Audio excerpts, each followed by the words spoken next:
Hello, and welcome to Chapter 2 of my Top Flight Cessna 182 build. In this chapter, we look at my modification to the baggage door, the installation of the top boot cowl,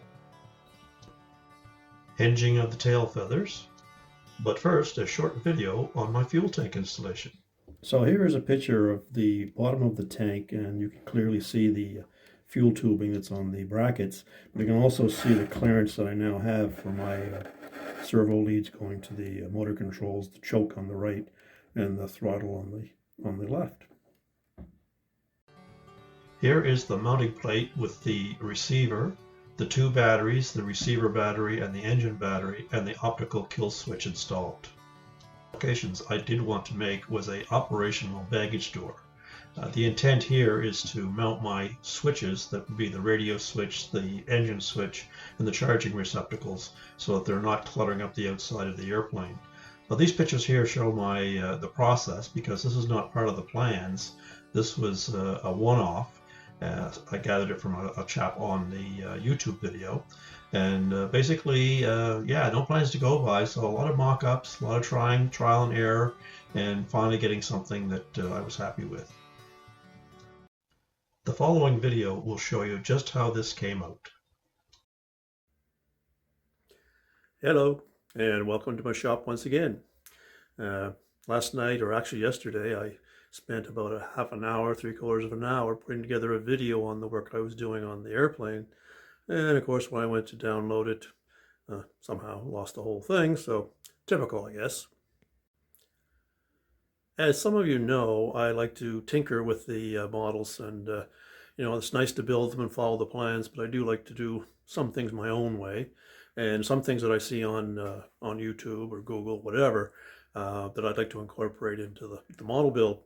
So I was following a chap in Guam. Bayona's RC World is what his YouTube site is called, and he actually built this Cessna 182 Top Flight, and he incorporated quite a few of innovative ideas. And one of the ones that he used, which I really liked, was he didn't want to have any switches, charging receptacles, fuel dots, anything like that showing on the external part of the airplane. So he, where the baggage door is, which would normally just be outlined by pen or whatever, he actually cut the door out and made it workable and serviceable.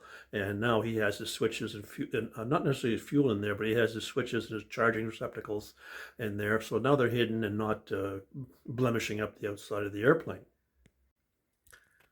So this is the result of my attempt to make an operational baggage door. I basically used the outline that was on the plans to cut it to scale size, and I wanted to look at as close to scale as possible. And because of the curvature and everything else, he couldn't use just ordinary flat hinges. And what Bayona did was he basically made his own hinges. So here you can see the door, and I have a latch, which actually I think that came from Hobby King years ago. I ordered some stuff and this was included into it. Never had a use for it until now. So basically that's just a pin on a spring, and it locks it in place. And as you can see, the hinges, although they're rather large, they do allow the door to swing completely free from the fuselage. And you can see the door is not 100% finished. Now I want to put a cover over that so you don't see the where the hinges are anchored or anything. And the same as the baggage compartment, it will have a backing onto it, so I can attach my switch plates, which will have the engine switch, the radio switch, and the two charging receptacles. So I'm just waiting for that to come in at any point in time. So that'll be the last thing I have to do. Because there was no plans for this, I spent a fair amount of time making mock-ups of the hinges and the door and trying to hook it up properly, and paper templates, the whole 9 yards. So it was a fairly lengthy process and a little frustrating at times. But at the end of the day, I'm reasonably pleased with it. It locks in place, and just going to, as I say, hide my switches from the exterior of the aircraft. Here's an interior view of the door and the hinge apparatus. As I said, the hinges are rather bulky. I probably could have made them a little bit smaller, but I wanted to go with the one that worked, and these worked fine. So there they are. So now that I was satisfied that the fuel tank was securely mounted and everything underneath of it was not going to be a problem, I decided it was now time to finish the boot cowl, put the top boot cowl on. Again, there was no pattern for this. I think it mentioned in the plans there should have been, but I couldn't locate it. So I basically had to fabricate a cardboard template and use that to make up the covering. One of the other modifications that Bayona had made, he actually put his fuel receptacle where you would check the oil on the cowling of the engine. I was not prepared to go to that length, so I kind of always like the easy fueler valves. Great Plain makes one, and as you can see, I've made a place here. So basically I'll have a little circle in the cowl, but it's relatively easy to do, and there's not a lot of plumbing involved. There's the particular unit right there, Great Plains Easy Fueler. Works very, very well. If you get one of these, make sure you get, as you'll see on there, it says for gasoline. They also make them for nitro. You can't mix the two.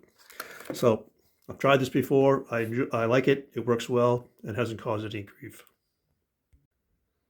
As you know, building models is a series of milestones, sometimes a bit of a setback as well. But every day, usually you go by what you've accomplished or a milestone as such. So the baggage compartment was a milestone for me. And the last thing that I was working on was the tail feathers, the empennage, getting the elevators and the rudder to function properly. So this has worked out quite well. So have a look at them and see what you think.